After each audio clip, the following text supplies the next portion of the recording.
Selamat malam pemirsa TVRI dimanapun Anda berada. Saudara, 3 Juli 2022 kemarin, satu abad Taman Siswa hadir mencerdaskan kehidupan bangsa. Kehadiran Taman Siswa sebagai buah pikir dari Bapak Pendidikan Ki Hajar Dewantoro ini telah mewarnai pendidikan di tanah air, utamanya dalam desain dan juga implementasi dari pendidikan karakter berdasarkan budaya Indonesia di berbagai tingkatan pendidikan. Dan landasan, ide, serta gagasan dari Ki Hajar Dewantoro yang terus dipertahankan hingga saat ini diharapkan akan terus mampu menjawab berbagai tantangan di dunia pendidikan di tengah kemajuan zaman dan juga teknologi informasi. Lalu bagaimanakah Taman Siswa hadir sebagai pilar penyangga pendidikan tanah air di usianya yang memasuki abad kedua ini, dan nilai-nilai apa saja yang diwariskan Bapak Ki Hajar Dewantoro yang relevan tentunya menjawab persoalan pendidikan bagi putra-putri bangsa. Kita akan bahas dalam Dialog Indonesia Bicara edisi kali ini bersama saya Ardianto Wijaya. Dan sudah hadir sejumlah narasumber di Studio 4 dan juga via daring. Tapi sebelum itu kita akan simak terlebih dahulu saudara. Ini adalah kilasan dari sejarah Ki Hajar Dewantoro dalam membangun organisasi Taman Siswa. Tentunya ini dengan latar belakang ketidakpuasan dari sistem pendidikan kolonial Belanda yang tentunya diharapkan Ki Hajar Dewantoro membuka sebanyak-banyaknya kesempatan belajar bagi para kaum pribumi pada saat itu. Kita simak berikut ini.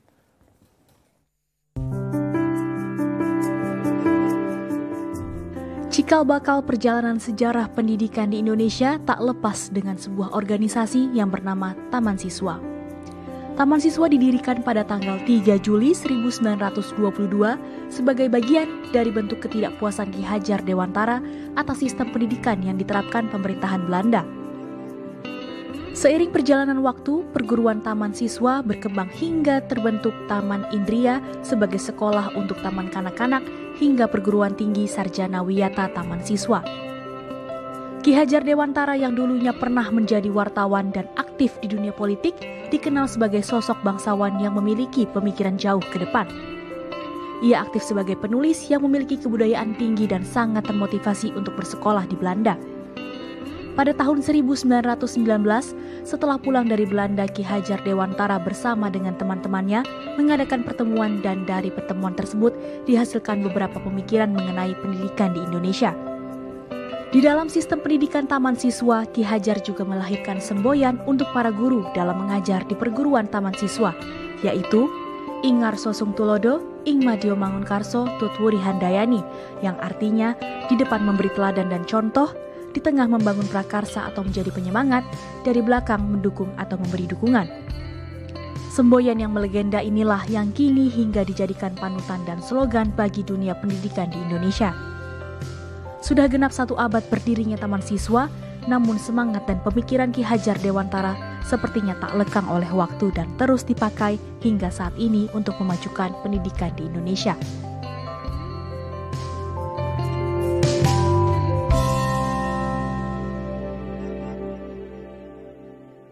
Ide, gagasan, serta pemikiran dari Bapak Pendidikan kita Ki Hajar Dewantoro yang terus kita pertahankan hingga saat ini, dan beberapa nilai-nilai pun juga masih terus diimplementasikan dalam pendidikan di tanah air. Kita akan bahas bersama sejumlah narasumber, baik yang sudah hadir via Studio 4 TVRI ataupun juga via daring.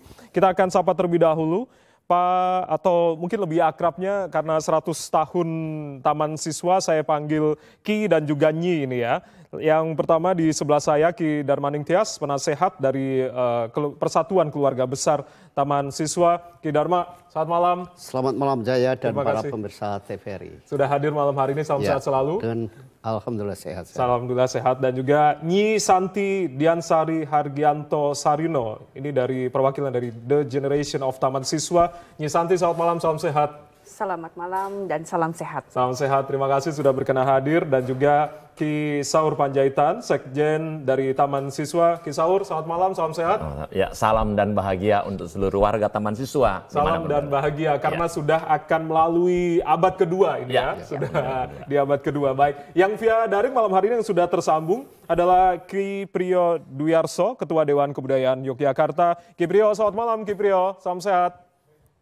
Selamat malam, baik. Selamat malam. Terima kasih salam dan hadir. bahagia, salam Taman Siswa. Salam Taman Siswa. Dan juga ada Nyi Ake Said Martani. Nyi Ake, selamat malam dari Mancu atau anak, mantu dan cucu para murid Ki Hajar Dewantoro. Selamat malam, Nyi Ake. Salam Selamat sehat. malam, salam dan bahagia semuanya. Baik, terima kasih sudah berkenan hadir secara daring malam hari ini. Saya yang pertama akan ke Pak Ki Dharma terlebih dahulu. Ki Dharma melihat apa tentunya upaya yang sudah diperjuangkan oleh Ki Hajar Dewantoro. Sebetulnya banyak sekali nilai dan juga gagasan yang terus dipertahankan hingga saat ini. Apa yang masih relevan dan hingga saat ini masih terus dijunjung sebetulnya dari Taman Siswa ini? Iya, saya kira pertama perlu kita jelaskan bahwa selalu muncul pertanyaan kenapa Ki Hajar Dewantara yang menjadi sosok dari pendidikan nasional. Bapak Pendidikan? Iya, Bapak Pendidikan Nasional. Kenapa bukan pendahulunya misalnya? Itu salah satunya adalah memang sejak awal Ki Hajar Dewantara itu mengusung tema mengenai pendidikan nasional yang bersifat kebangsaan dan kerakyatan. Nah, saya kira aspek itulah yang menyebabkan atau yang memberikan legitimasi bagi Ki Hajar untuk disebut sebagai tokoh pendidikan nasional. Itu satu. Yang kedua, sebetulnya Ki Hajar itu kan banyak belajar dari tokoh-tokoh sebelumnya, yaitu Froebel di Belanda, Montessori, Maria Montessori, dan Rabindranath Tagore dari India. Nah, sistem pemikiran pendidikan yang dibangun oleh Ki Hajar sebetulnya dilandasi oleh pemikiran para tokoh ini. Sehingga itu yang saya kira menjadikan pendidikan di Taman Siswa itu berbasis pada kebudayaan. Artinya menyerap apa yang Barat juga, hal-hal positif dari Barat. Iya, tetapi kemudian akulturasi di dalam bentuk kebudayaan nasional, yaitu dengan mengadopsi nilai-nilai budaya lokal sebagai basis pendidikannya. Nah, saya kira itu masih relevan sampai sekarang. Bahkan ketika kita bicara tentang pendidikan karakter, orang akan menengok kembali pada basis kebudayaan ini. Nah, ini saya kira yang lepas. Dan kalau ditanya apa relevansinya dengan masa sekarang, perlu kita ketahui bahwa ajaran Ki Hajar atau gerakan Ki Hajar dengan mendirikan Taman Siswa itu kan sebagai bentuk perlawanan terhadap sistem pendidikan kolonial yang sangat diskriminatif, gitu. Sehingga beliau membuat satu sistem persekolahan yang kemudian disebut Taman Siswa itu, yang membuka untuk bagi semua warga tanpa ada pembatasan-pembatasan kelas sosial. Saya kira ini yang masih tetap relevan untuk kita anut. Ya, Nyi Santi, pendidikan nasional ini yang menjadi yang harus kita terus pertahankan, berbasis kebudayaan Indonesia tentunya apa yang sudah diajarkan oleh Ki Hajar Dewantoro. Artinya inikah yang harus kita terapkan sampai dengan anak cucu kita nanti? Tentunya demikian. Jadi tadi disampaikan oleh Ki Dharma bahwa sedemikian rupa pergerakan dari Ki Hajar Dewantoro dengan nasionalisme yang begitu tinggi, tidak budaya dari asing itu bukan menjadi sebuah halangan, tetapi merupakan satu panutan mungkin yang bisa kita kedepankan tanpa meninggalkan kearifan lokal atau kemampuan dari bangsa-bangsa Indonesia sendiri. Dan khususnya anak cucu ke depan, bahwa maruah daripada semangat Ki Hajar Dewantoro itu harus kita terus getak telurkan tanpa batasan dimanapun kita berada, baik di dalam rumah tangga, kemudian kita di dalam bekerja, kita di dalam bermasyarakat. Tokoh pendidikan ini yang perlu kita panut. Tadi disampaikan ada 3 pilar utama, yaitu bahwa kita menjadi tauladan di depan, kemudian di tengah kita memberikan semangat yang menggelora untuk melaksanakan, dan panut untuk terus maju ke depan. Itu yang harapan kita semua ya. Dan kalau berbicara terkait dengan Taman Siswa, saya ke Pak Sekjennya, Ki Saur ini. Ki Saur, apa sebetulnya menjadi tantangan Taman Siswa di tengah perkembangan zaman, lalu juga perkembangan teknologi informasi yang semakin berkembang? Artinya nilai-nilai luhur, gagasan, ide, dan juga pemikiran beliau, Ki Hajar Dewantoro, harus tetap dipertahankan. Meskipun zaman sekarang sudah mulai berkembang begitu. Apa yang menjadi tantangan? Ya. Terima kasih. Mungkin saya sebelum itu sedikit saya ingin sampaikan. Sebagai seorang cucu daripada Paku Alam ketiga, ada orang bangsawan. Beliau ya. Pada saat pertama kali dia sekolah, di situ sudah melihat menemukan ketidakadilan karena temannya berdua nggak boleh masuk sekolah. Dari karena situ beliau awalnya. bangsawan akhirnya diberi kesempatan gitu ya. Yang lain tidak. Ya. Nah dari situ dia langsung sudah mulai terpatri sampai dia akhirnya dewasa dan seterusnya sampai dia akhirnya melihat bangsa ini terjajah dan supaya ini merdeka maka dia akan membuat pendidikanlah melalui pendidikan untuk bisa merdeka. Baik. Jadi sebenarnya saya ingin katakan Taman Siswa didirikan adalah untuk kemerdekaan Indonesia melalui pendidikan. Itulah dibuatnya Lawan Sastro Ngesti Mulyo. Nah, jadi dengan pendidikan itu akan kebodohan, karena kebodohan itu akan membuat kita menjadi terpuruk, sehingga kalau kita dengan pendidikan, kita menjadi bahagia dan kita bisa merdeka. Lanjut, kemudian dia buat itu namanya lagi di banyak suci, toto, ngesti, tunggal. Kita harus sucikan hati kita untuk membuat satu persatuan. Jadi kalimat tagline-nya lah persatuan. Dengan pendidikan, kemudian untuk persatuan. Nah, dari sini kita ingin sampaikan Mas Jaya, sehingga akhirnya dia mendirikan sekolah. Tadi sudah disampaikan sahabat saya Mas Darmantias. Kemudian dari sekolah itulah akhirnya bertambah terus itu. Dia menyampaikan pendidikan itu sampai sekarang dengan namanya ketaman siswaan. Oke. Nah, salah satu poin-poin ketaman siswaan itu, jadi kami Taman Siswa ini diwarisi cukup banyak oleh Ki Hajar, bukan gedung yang mewah, bukan harta yang banyak, tetapi nilai-nilai luhur itu. Nah, pertanyaannya bagaimana dengan sekarang, Mas, relevankah itu? Yeah. Jawabannya saya harus katakan masih sangat relevan. Banyak hal. Satu contohnya misalnya, untuk apa didirikan Taman Siswa? Dia bilang, itu dia katakan situ, mamayu hayuning sariro, mamayu hayuning bongso, mamayu hayuning bono. Artinya kita ini harus bermanfaat untuk diri kita sendiri, bermanfaat untuk bangsa kita ini, bahkan bermanfaat untuk dunia. Jadi kita sekali-sekali dikatakan jangan egois karena kita untuk keseluruhan ini. Nah, kemudian untuk daripada sekarang posisi sekarang ini dalam keadaan kita kemajuan teknologi, diajar kita ada 3N, niteni, niroke, nambahi. Lihat, perhatikan, dan itu ditiru dan kemudian kita tambahkan. Bukankah proses penambahan itu adalah proses inovasi? Atau kita awalnya zaman sekarang mengenal dengan konsep literasi mungkin ya. Nah, jadi sudah diajarkan kita harus kita inovasi. Baik. Bahkan dikatakan satu lagi ada SBI. Ya. Sifat, bentuk, isi, dan irama itu harusnya tidak boleh berubah.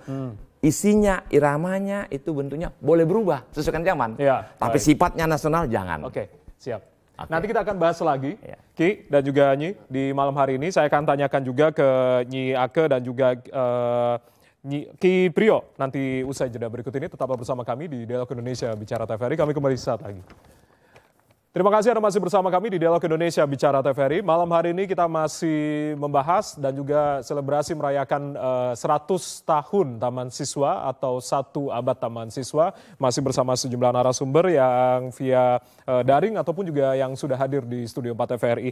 Sekarang saya akan menuju ke Ki Priyo terlebih dahulu, selaku Ketua Dewan Kebudayaan Yogyakarta. Ki Priyo mungkin akan menambahkan terkait tadi bagaimana pendidikan nasional yang berbasis budaya ini menjadi yang harus kita terus pertahankan hingga saat ini. Karena memang jati diri bangsa juga terlihat dari budaya yang terus kita pertahankan. Ki Priyo setuju dengan hal ini? Ya, tentu saja. Jadi Ki Hajar itu mendapat gelar Doktor Honoris Causa dari Gajah Mada. Itu karena ada prinsip yang namanya trikon, yaitu konvergen, konsentris, dan kontinu. Ya. Ini dalam budaya sendiri itu adalah konsentris. Jadi dalam kita itu bergaul dengan pergaulan budaya internasional, global, universal, itu kita itu juga harus harus berani menunjukkan karakter kita, yaitu local wisdom, local excellences dari nenek moyang kita itu harus kita perkuat. Seperti bangsa-bangsa yang kuat seperti Jepang, Inggris, bahkan Amerika pun itu juga punya local wisdom yang kuat, ya. Maka dia menjadi negara yang besar. Juga konvergen ini mengambil ilmu, memilah dan memilih ilmu yang dari luar yang bisa memperkaya budaya kita, ya. Budaya kita, karena ingat bahwa Ki Hajar itu juga menekankan bahwa pendidikan adalah proses budaya bangsa, proses ya. Pendidikan itu adalah proses budaya bangsa. Oleh karena itu kita terbuka terhadap ilmu-ilmu kemajuan, ilmu-ilmu dari luar negara kita. Apabila bagus itu kita adopsi. Kita buat, Ki Hajar bilangnya asosiasi enkulturisasi, jadi disatukan, dikombin dengan nilai luhur kita. Itulah nanti bangsa yang kuat itu. Dan ini semua kita kelola secara kontinu. Secara kontinu dari waktu ke waktu, dari generasi ke generasi. Itu trikon. Nah, ini yang namanya dengan budaya sendiri itu. Ya. Semua bangsa-bangsa yang kuat di dunia ini pasti mempunyai kepribadian. Pasti mempunyai jiwa konsentrisitas, ya, seperti katakanlah bangsa Jepang, ya, dikirim pemuda-mudanya dikirim pada waktu restorasi Meiji 1866 itu kan dikirim ke luar negeri, tapi dia tetap konsentrisitas, ya, tetap konsentris, tetap dia samurai, tetap dia bushido, tetap dia tetap anunya itu ada kepribadian Jepangnya itu masih, sehingga dia pada waktu sesudah restorasi Meiji itu pun ini yang menginspirasi 1908, karena 1904 kan Jepang itu kan mengalahkan Rusia. Nah, dari situ kemudian pemuda-pemuda kita bangkit. Kalau gitu orang kulit putih bisa dikalahkan asal kita konsentris, asal kita kepada budaya kita sendiri gitu. Nah, asal kita itu sesuai kodrat alam kita, itu kita akan kuat kokoh, ya, karena kita sesuai dengan kodratullah, sesuai kodrat yang dikodratkan oleh Yang Maha Kuasa. Itu kita pasti akan berkembang dengan maksimal. Itu. Ya. Saya akan ke Nyi Ake selanjutnya, perwakilan dari Amancu para murid Ki Hajar Dewantara. Nyi Ake masih terhubung bersama kami ya? Baik. Ya. Setujukah dengan apa yang tadi sudah disampaikan oleh Ki Priyo terkait dengan kekuatan local wisdom kita yang tentunya harus kita pertahankan hingga saat ini? Tentunya nilai-nilai apa saja yang mungkin masih bisa relevan dengan pendidikan kita saat ini, apalagi Menteri Menristek Dikti Pak Nadiem Makarim juga menggunakan konsep merdeka belajar yang beberapa juga diambil dari nilai-nilai dari Ki Hajar Dewantara ya, Nyi Ake ya? Ya, betul. Ya, silakan ya. Ya, betul, Mas. Baik. Ya, terkait dengan merdeka, memang pendidikan, konsep pendidikan Ki Hajar Dewantara itu intinya adalah membimbing atau menuntun anak didik untuk memiliki jiwa merdeka. Merdeka menurut Ki Hajar Dewantara itu bukan bebas lepas semau-maunya, bukan, tetapi justru menurut Ki Hajar merdeka itu tidak mudah. Merdeka itu bahkan berat, karena merdeka itu adalah harus mampu mengatur dirinya sendiri.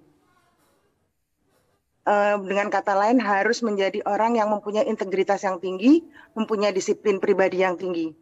Dengan harapan nantinya akan hidup dengan cara yang tertib dan damai, dan pada akhirnya dapat membantu mewujudkan masyarakat yang selamat atau salam dan bahagia. Ya. Itu kira-kira konsep pendidikan Ki Hajar Dewantara intinya itu, sehingga saya kira masih bisa atau masih relevan sampai kapanpun. Terima kasih. Baik, dan itu yang diadopsi salah satunya dalam Merdeka Belajar begitu ya.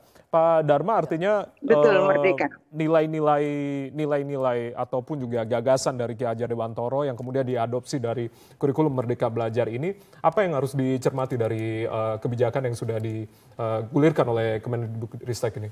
Ya, sebetulnya kalau kita mengacu pada pendidikan yang memerdekakan menurut Ki Hajar, sebetulnya yang merdeka ini harus konsep merdeka belajar dan merdeka kampus justru harus kita kritisi.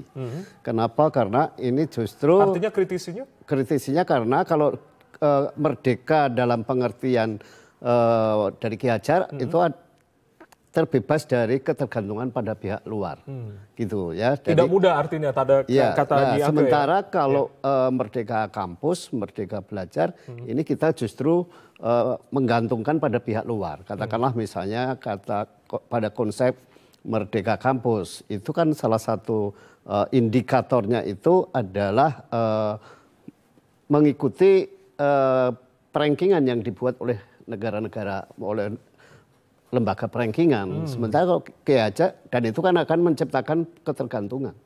Nah, kalau Ki Hajar itu justru merdeka itu terlepas dari ketergantungan terhadap pihak lain itu. Nah, ini yang saya kira perlu harus kritisi. Tapi secara umum saya kira konsep pendidikan Ki Hajar itu masih tetap relevan. Hanya saja memang memerlukan basis empiris yang kuat.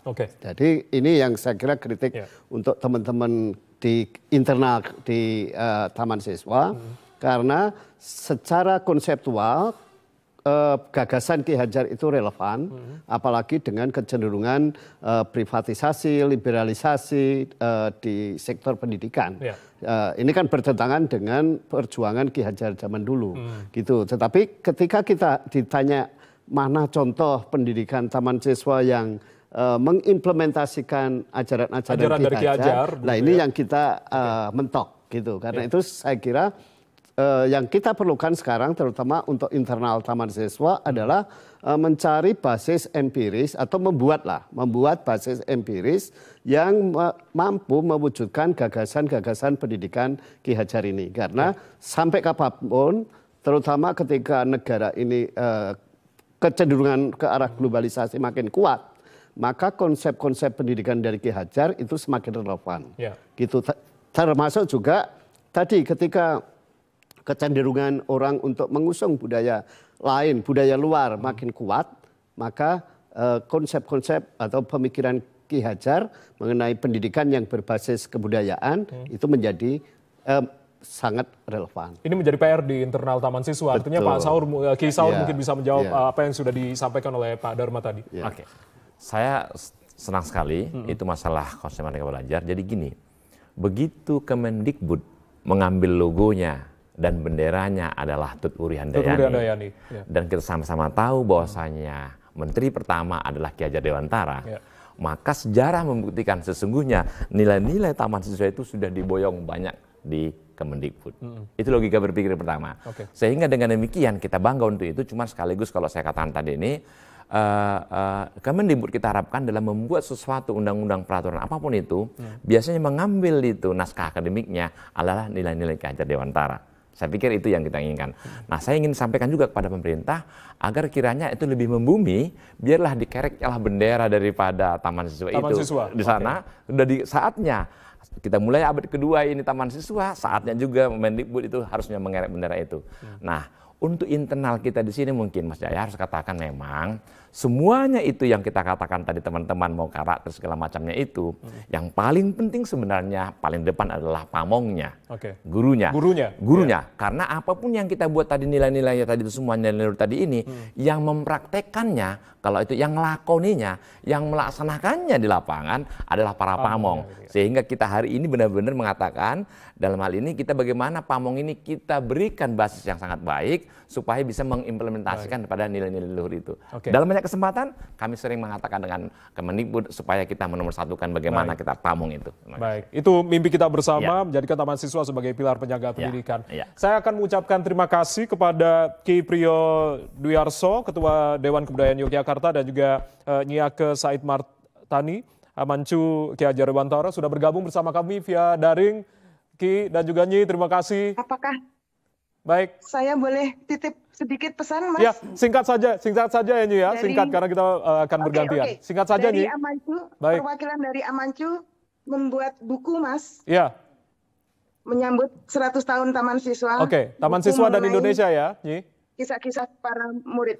Baik. Terima kasih. Baik, terima kasih. Mungkin nanti bisa dibagikan kepada seluruh peserta didik ataupun juga para pelaku pendidikan atau insan pendidikan di seluruh tanah air. Terima kasih Nyi Ake sudah bergabung, Ki Priyo terima kasih sudah bergabung. Nanti kita akan bergantian dengan narsum daring selanjutnya. Salam sehat selalu Ki Priyo dan juga Nyi Ake. Terima kasih. Salam sehat, salam Taman Siswa. Dan saudara, kita masih akan bergabung bersama dengan narasumber lain via daring usai jeda berikut ini. Tetaplah bersama kami membahas terkait dengan 1 abad Taman Siswa. Ya, terima kasih Anda masih bersama kami di Dialog Indonesia Bicara TVRI. Kita masih membahas terkait dengan nilai-nilai, gagasan, serta ide dari Ki Hajar Dewantara dalam dunia pendidikan Indonesia memperingati 100 tahun Taman Siswa atau 1 abad Taman Siswa. Nah, Yang sudah bergabung via daring malam hari ini, selain juga Nyi Santi, Ki Dharma, dan juga Ki Saur yang sudah berada di Studio 4. Saya akan sapa Ki Irwandi Yusuf, Ketua Yayasan Universitas Taman Siswa Padang. Ki Irwandi, selamat malam, salam sehat Ki. Baik, sepertinya audio dari Ki Irwandi belum terdengar. Bisa di-unmute untuk audionya atau bisa dibuka, Ki? Unmute. Baik, Ki Irwandi. Masih ditutup. Halo Ki Irwandi, selamat malam. Bisa mendengar suara saya di studio, Ki? Oke, Pojok kiri. Ki Irwandi mungkin audionya bisa dibuka, Ki Irwandi. Tapi sebelum saya menyapa kembali Ki Irwandi, saya akan sapa Nyi Yuli Prihatni, dosen muda pengajar pendidikan Ketamansiaswaan. Nyi Yuli, selamat malam. Assalamualaikum, salam sehat. Selamat malam, Mas Ardianto. Salam dan bahagia. Baik, salam bahagia, salam Taman Siswa. Saya akan coba kembali menyapa Ki Irwandi. Ki Irwandi. Selamat malam, salam dan bahagia. Baik, salam bahagia, salam sehat. Terima kasih sudah berkenan bergabung malam hari ini, Ki Irwandi. Mantap. Iya, baik. Saya akan berbicara tadi mengambil apa yang sudah diungkapkan oleh Ki Saur, guru atau pamong tadi ya, sebagai pelaku utama tentunya, sosok teladan, digugu lan ditiru. Itu adalah apa yang sudah diungkapkan oleh Ki Hajar Dewantoro. Mungkin Nyi Santri lebih dahulu. Apa yang menjadi tentunya nilai-nilai apa yang harus kita tetap implementasikan dalam pendidikan di tanah air begitu, khususnya bagi para pelaku utama, para pamong-pamong atau para guru-guru, para tenaga pengajar kita, menurut sesuai apa yang tadi sudah dikatakan, digugu lan ditiru. Ini adalah suatu konsep yang tentunya ini menjadi pegangan dari para pamong. Iya. Baik, terima kasih. Digugu lan ditiru itu dari kalimat saja kita sudah bisa menerjemahkan bahwa bagaimana para pendidik kita itu untuk bisa menempatkan diri benar-benar sebagai seorang pendidik disesuaikan dengan zamannya. Karena di mana era sekarang teknologi sudah begitu maju. Dengan adanya pandemi kemarin kita dipacu dan dipaksa untuk melek teknologi dadakan, se-Indonesia Raya. Dan beradaptasi dengan teknologi yang ada begitu betul, ya? Betul. Dan mau tidak mau kondisi apapun oleh para pendidik itu langsung diambil alih. Karena dan pada kita saat mampu hal itu terjadi begitu? Alhamdulillah, alhamdulillahirabbil alamin. Dari Kementerian Pendidikan Republik Indonesia sekarang, dari PDK sekarang, kita sebutnya Pedanka ya, masih ya. Kembali lagi namanya ya. Begitu luar biasa mampu memfasilitasi proses belajar mengajar dengan sebaik-baiknya. Namun demikian kita tentu membutuhkan pendidik yang lebih unggul untuk menghasilkan bibit-bibit unggul tentunya. Oleh karenanya dari pihak pemerintah kami menghimbau bahwa diperbanyak fasilitas untuk memperoleh jenjang pendidikan setinggi-tingginya untuk para pendidik. Karena tentunya kami pahami juga ada keterbatasan, kita punya dana BOS, kita punya dana ini, itu dan lain sebagainya. Dana untuk para guru dikedepankan. Bahwa mereka adalah sebagai ujung tombak yang berhadapan langsung dengan para pendidik. Dan tentunya kemanapun ilmu yang dituju, azas-azas daripada nilai luhur Taman Siswa itu terus diterapkan. Tutwuri Handayani itu mau tidak mau kita terus bawa kalimat itu. Baik. Maka terus kita terapkan untuk dunia pendidikan tanpa batas. Baik, Nyi Santi, ini karena ada perwakilan dari dosen muda pengajar pendidikan Ketamansiaswaan, saya akan tanyakan langsung Nyi Yuli. Nyi Yuli, apakah yang tentunya ini menjadi tantangan dari para pamong zaman now atau zaman saat ini begitu, yang tentunya ini juga berpacu dengan perkembangan zaman, teknologi informasi. Apa yang menjadi tantangan sehingga pada akhirnya rekan-rekan dari pamong atau para guru yang menjadi tokoh utama ini harus terus mempertahankan nilai-nilai dari Ki Hajar Dewantoro? Baik, terima kasih Mas Ardianto. Jadi memang menurut Ki Hajar Dewantara, pendidikan adalah usaha kebudayaan, yaitu menuntun segala kodrat yang ada pada diri sang anak untuk mencapai keselamatan dan kebahagiaan yang setinggi-tingginya. Oleh karena itu, dalam pendidikan harus menerapkan sistem AMONG, yaitu sebuah sistem yang jiwanya kekeluargaan, sendinya adalah kodrat alam dan kemerdekaan, yang menurut cara berlakunya disebut dengan Tuturi Handayani. Maka AMONG di sini dalam melaksanakan pendidikan untuk mempertajam daya cipta, rasa, dan karsa. Nah, oleh karena itu, sesuai dengan asas Taman Siswa yang ke-7, dengan suci hati, tanpa menuntut suatu hak, berhamba pada sang anak. Oleh karena itu, tuntutan pendidikan yang semakin membutuhkan peran seorang pamong juga pamong harus rela berkorban, yaitu mengembangkan diri. Kalau misalkan sekarang bagaimana pamong juga harus menguasai teknologi informasi, memberikan kesempatan kepada mahasiswa atau kepada para murid menggunakan berbagai sumber belajar, maka pamong di sini juga harus bisa memfasilitasi. Tentunya pamong di sini harus menerapkan trilogi kepemimpinan Ingarso Sungtulodo, Ikmadjo Mangunkarso, dan Tuturi Handayani, yang dikembangkan tidak hanya mencerdaskan saja, tetapi bagaimana mengolah rasa, menanamkan nilai-nilai karakter, penguatan karakter kepada anak didik, dan juga memberikan keterampilan-keterampilan yang bermanfaat untuk anak didik. Sehingga kelak nantinya anak didik kita tidak hanya menguasai atau bisa pandai saja, otaknya cerdas saja, tetapi memiliki nilai-nilai karakter yang kuat, juga memiliki keterampilan-keterampilan yang bermanfaat untuk dirinya ataupun anggota masyarakat. Nah, disinilah pamong harus mampu berinovasi, pamong juga harus melek teknologi. Begitu juga dengan pamong yang ada di Taman Siswa. Inilah tantangannya, tentunya dengan kolaborasi dengan prinsip kooperatif, konsultatif, dan korektif. Ini Mas Ardianto yang jadi tantangan para pamong kita. Pamong atau para tenaga pendidik begitu, artinya ini juga harus ada kepedulian dari pemerintah juga untuk memperhatikan nasib para pamong atau para pendidik ini. Saya akan ke Ki Irwandi Yusuf, kalau tadi membahas terkait dengan pamongnya. Nah, kalau ini sistem pendidikan AMONG yang kita kenal dari Ki Hajar Dewantara, Ki Irwandi, apa yang mungkin bisa diterapkan dalam dunia pendidikan saat ini untuk sistem AMONG atau kekeluargaan ini, Ki Irwandi? Baik, terima kasih Mas Moderator. Jadi saya melihat apa yang disampaikan semua dari Keluarga Besar Taman Siswa tadi, sebenarnya itu sudah mengacu kepada ajaran-ajaran Ki Hajar Dewantara, konsep-konsep pendidikan Ki Hajar Dewantara. Nah, sekarang zamannya kita harus bangkit. Kita harus bangkit ini bagaimana?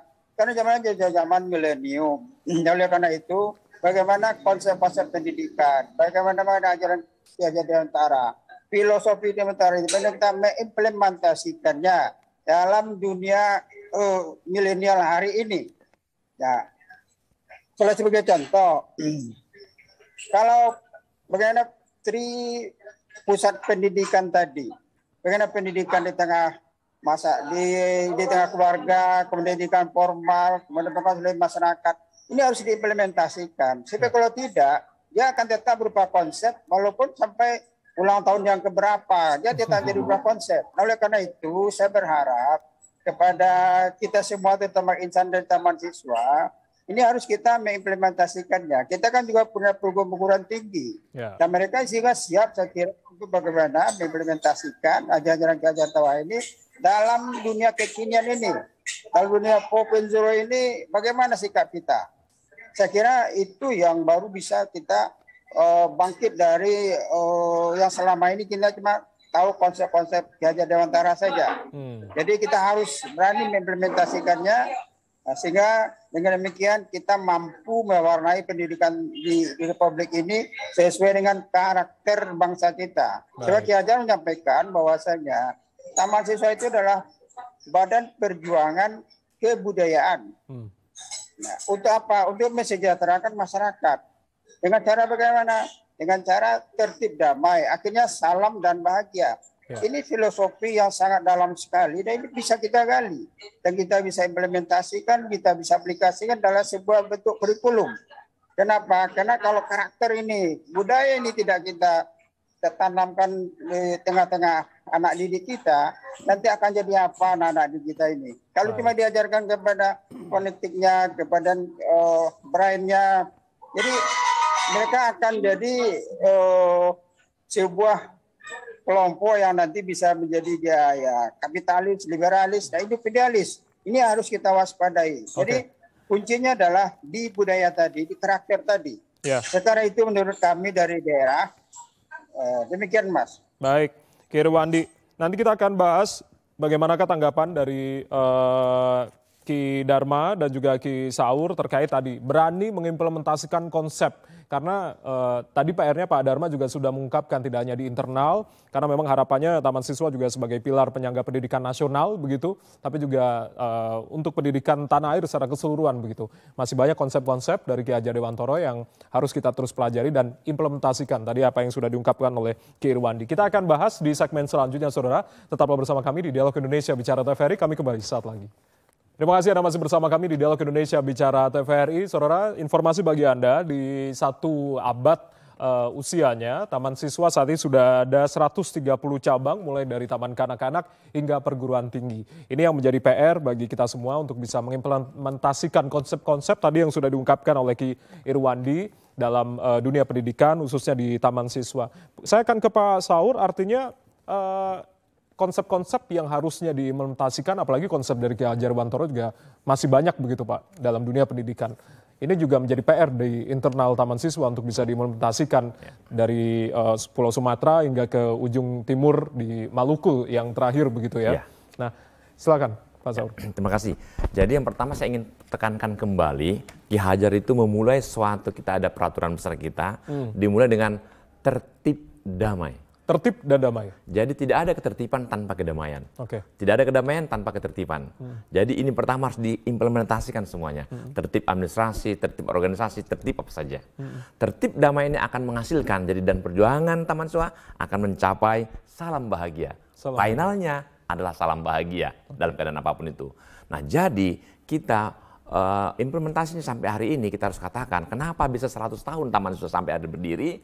Jawabannya adalah kita tetap memegang teguh yang diajarkan Ki Hajar Dewantara. Kita itu harus hidup dari diri sendiri. Hidup diri sendiri, jadi menghidupi sendiri tanpa tergantung kepada orang lain. Dengan demikian kita bisa bertahan sampai hari ini. Nah, terakhir kita juga mendirikan cabang kita di Morotai, di Maluku Utara sana, kemudian di NTT beberapa tahun yang lalu. Ini kita implementasikan semuanya dengan cara dari diri sendiri. Jadi kita kalau sudah datang dari diri sendiri, maka kita akan bisa hidup lebih tegak, lebih berani. Karena sebagaimana Ki Hajar, waktu itu kita diajarkan, dia berjuang dengan diri sendiri. Dia menolak bantuan asing yang mengikat. Kalimatnya kata-kata merdeka. Kalau bantuan itu adalah menghilangkan kemerdekaan, itu dia pasti tolaknya. Menolak intervensi dari asing pada saat itu, ini uang asing begitu. Dan kita mempertahankan ORI pada saat itu ya. Iya, jadi saya ingin tekankan lagi pada kesempatan ini, itulah sebabnya tema kami 100 tahun ini adalah menggelorakan kebersamaan nasional. Jadi tagline-nya kebersamaan nasional. Itu begitu kita bersama kita bisa. Bersatu kita teguh, berdua kita jangan berbeda, bertiga kita bahagia, berempat kita sahabat, berlima kita bisa bersama. Oleh karena itu, itulah tagline kita. Dan menggelorakan keteladanan Bapak Pendidikan Nasional. Tagline-nya begitu kita kebersamaan, begitu kita menjadi seorang teladan, selesai urusan pendidikan ini. Jadilah teladan, jadilah junjung kebersamaan, maka mukadimah tadi tertib damai, ujungnya salam dan bahagia. Itulah sebabnya semua orang Taman Siswa kalau ketemu salam dan bahagia. Salam dan bahagia itu ya menjadi mukadimah. Salamnya Taman Siswa begitu. Saya akan ke Ki Dharma. Ki Dharma, di 2045 kita akan diharapkan menjadi Indonesia emas. Karena ada bonus demografi yang sangat luar biasa, dan kita juga sesuai dengan harapan dari pemerintah saat ini bertujuan untuk menciptakan SDM yang unggul. Artinya memang dibutuhkan para pamong-pamong atau guru-guru yang berkualitas atau yang unggul juga. Apa yang menjadi tantangan di internal Taman Siswa dan juga bagi seluruh guru di tanah air begitu untuk bisa menciptakan SDM-SDM yang unggul tadi? Ya, saya selalu, kalau secara historis ya, saya selalu membandingkan antara Muhammadiyah, Taman Siswa, dan NU. Karena ini kan tiga-tiga yang tertua ketiga-tiganya ini dalam satu pergerakan yang sama. anak sulungnya itu Muhammadiyah, anak tengahnya itu Taman Siswa, anak bungsunya itu NU. Nah, dari ketiga anak ini, anak bangsa ini sebetulnya kalau kita lihat yang agak tertinggal ini malah yang di tengah ini. Yang di anak sulung bergerak cepat dengan lembaga pendidikannya dari TK sampai ke perguruan tinggi. Bahkan rumah sakit banyak sekali. Yang anak bungsu juga lumayan sekarang universitasnya sudah mulai banyak. Nah yang anak tengah ini malah terteter gitu. Tadi jumlahnya disebutin 130. 130 tadi. Ya. Nah itu kan kalau dibandingkan dengan misalnya Muhammadiyah atau NU jauh sekali. Artinya butuh langkah berani untuk bisa menyusul. Begitu. Dan sebarannya selama ini kan konsentrasinya lebih ke Jawa sama Sumatera. Tadi NTT sama Maluku Utara ini termasuk baru.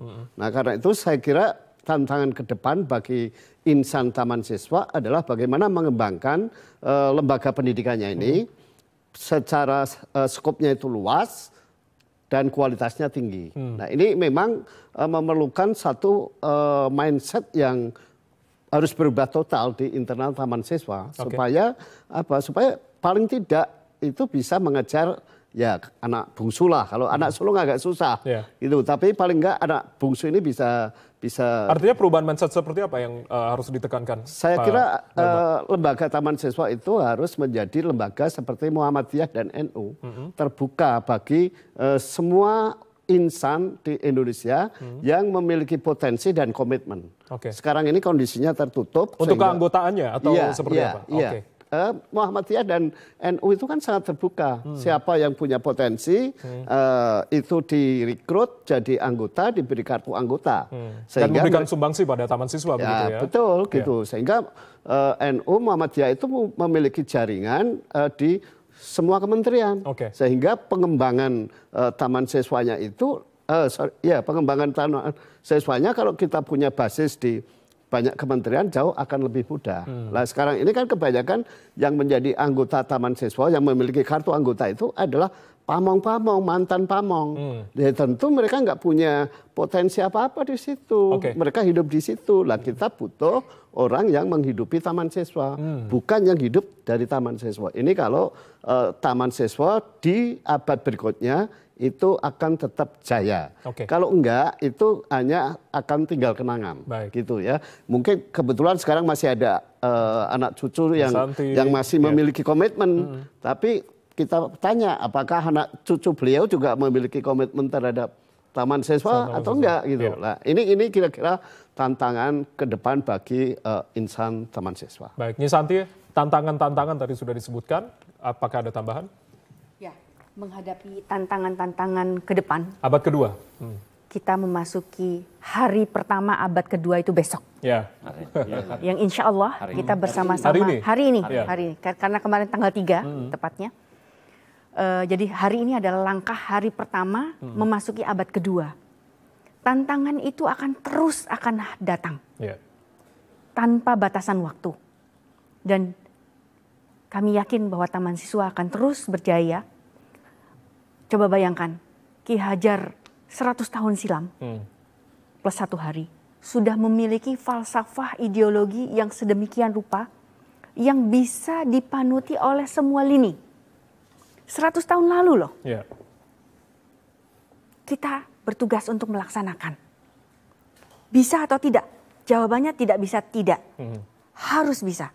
Dan insya Allah tantangan apapun bentuknya di era ke depan kita akan mampu untuk berdiri dan mengikuti zamannya. Baik, saya akan terakhir Pak Saur menjawab apa yang tadi sudah disampaikan. Ini internal harus lebih terbuka begitu, artinya dalam keanggotaan untuk bisa memberikan sumbangsi agar Taman Siswa juga menyusul nih kakak-kakaknya ataupun juga adiknya tadi yang lebih senior-senior ini. Saya pikir terima kasih yang disampaikan teman-teman semuanya itu memang itu jadi tantangan ke depan. Jadi kita harus terbuka untuk itu. Saya pikir saya senang sekali kalimat itu. Nah, namun saya konfirmasi sedikit. Taman Siswa itu pada tahunnya, zaman itu sekolah nasional itu kita tidak bisa dibedakan, tidak bisa kita tidak apple to apple dengan Muhammadiyah dengan NU. Muhammadiyah itu punya jamaah, NU punya jamaah, Taman Siswa tidak punya jamaah, karena dia nasional. Yeah. Jadi sebelumnya pendidikan itu yang dicari orang adalah nasional. Sebelum zaman kemerdekaan itulah sebabnya Taman Siswa melejat tinggi. Yeah. 2 tahun 22 didirikan, tahun 24 sudah ada di kampung saya di Jakarta, di Medan. Di Medan. Hanya 2 tahun. Bahkan tahun 30 sudah sekian banyak taman siswa di mana-mana. Tapi seiring dengan pergerakan nasional, belakangan ini sudah muncul ada sekolah yang dicari adalah sekolah-sekolah berbasis agama dan modernitas. Nah di sini memang saya pikir otokritik kita memang teman-teman Taman Siswa Indonesia kita ikutin perkembangan itu. Nah jadi oleh karena itu beberapa sekolah kita Taman Siswa juga itu sudah juga melihat dari nilai-nilai agama. Karena orang sekarang banyak cari yang ada sekolah pesantren penuh, yang ada Islam terpadu, yang terpadu seperti itu. Nah saya pikir itu komentar saya untuk di sana. Nah demikian untuk keterbukaan saya senang sekali. Itulah sebabnya saya harus katakan kepada teman-teman seluruh Taman Siswa Indonesia, baik alumni khususnya para alumni, sebagai pagar hidup itu, mari kita mengeluarkan kebersamaan. Jadi kebersamaan itu kita bisa bersama-sama, kalau sudah kita bergandengan bertangan bersama-sama, kita mulai abad kedua Taman Siswa ini kita berjalan bersama, insya Allah Taman Siswa ke depan makin maju. Dengan tentu kita buka semuanya. Satu ada kalimat saya lagi yang paling penting untuk kita semuanya. Singkat saja, Pak Saur. Satu ini saya harus katakan teman-teman Taman Indonesia, mari kita menggelorakan kebersamaan dengan menjunjung tinggi keteladanan pendidikan nasional. Baik, menggelorakan kebersamaan. Ki Irwandi, bagaimana terakhir harapannya? Singkat saja, Ki Irwandi, untuk Taman Siswa. Ya, Ki Irwandi, masih mendengar suara kami, Ki? Baik, sepertinya masih belum mendengar suara kami. Nyi Yuli, mungkin harapan di abad kedua Taman Siswa, silakan Nyi Yuli. Baik, terima kasih Mas Ardianto. Jadi Taman Siswa memiliki visi, yaitu sebagai badan perjuangan kebudayaan dan pembangunan masyarakat yang menggunakan pendidikan dalam arti luas untuk mencapai cita-cita, yaitu masyarakat yang tertib, damai, salam bahagia. Itu harapannya, tantangannya adalah Taman Siswa konsisten menerapkan pendidikan sesuai dengan ajaran Ki Hajar Dewantara, karena pendidikan di Taman Siswa merupakan perintis pendidikan di Indonesia yang berdasar pada jati diri bangsa Indonesia, yaitu budaya bangsa Indonesia. Terima kasih. Baik, harapan kita semua termasuk juga konsisten para pamong-pamongnya atau para pendidiknya ini juga ya dalam menerapkan nilai-nilai dari Ki Hajar Dewantara. Ki Irwandi, masih mendengar suara kami, Ki? Masih terdengar. Singkat saja harapan untuk abad kedua dari Taman Siswa. Silakan Ki, singkat saja. Halo? Ya, silakan Ki. Harapan kami dari daerah, karena Taman Siswa 100 tahun dan dia harus bangkit, maka Taman Siswa ke depan harus dipimpin oleh orang-orang muda yang berjuang muda. Dan juga mungkin ada beberapa orang yang sudah senior, itu harus kita gabungkan. Kalau tidak, Taman Siswa ini tidak akan bangkit. Baik. Jadi ke depan Taman Siswa harus dipimpin oleh anak-anak muda yang berjuang milenial. Baik. Terima kasih Ki Irwandi, ini tugasnya juga internal kembali lagi begitu, jadi keterbukaan dari keanggotaan, melibatkan para generasi muda, tidak hanya para alumni Pamong ataupun juga para alumnus dari Taman Siswa, tapi juga melibatkan seluruhnya yang bisa berkontribusi dan juga mempererat atau dalam artian memegang teguh nilai-nilai dari Ki Hajar Dewantara dalam dunia pendidikan nasional. Terima kasih saya ucapkan Ki Irwandi Yusuf, Ketua Yayasan Universitas Taman Siswa Padang sudah bergabung, Nyi Yuli Prihatni, dosen muda pengajar pendidikan ketaman-siswaan sudah bergabung bersama kami di malam hari ini. Salam sehat selalu Nyi Yuli dan juga Ki Irwandi. Terima kasih. Terima kasih Mas Ardianto. Baik. Salam dan bahagia. Salam bahagia. Dan juga saya ucapkan terima kasih Nyi Santi sudah bergabung bersama kami. Lalu juga Ki Dharma terima kasih, Ki Saur terima kasih. Salam sehat selalu, salam untuk teman-teman dan juga salam bahagia. Salam dan bahagia. Salam dan bahagia. Baik. Oh ya, ada informasi tambahan di tanggal 24 akan ada gebiar 1 abad dari Taman Siswa. Ini informasi untuk yang berada di wilayah Jakarta dan Jabodetabek begitu ya. Di Gelora Bung Karno. Di Gelora Bung Karno nanti akan disegarakan. Baik, terima kasih Nyi, Aki, terima kasih sudah bergabung bersama kami di malam hari ini di Dialog Indonesia Bicara TVRI. Salam sehat selalu. Dan saudara, demikianlah Dialog Indonesia Bicara TVRI memperingati 100 tahun atau 1 abad Taman Siswa. Saya Ardianto Wijaya mengucapkan terima kasih atas perhatian Anda. Selamat malam dan sampai jumpa.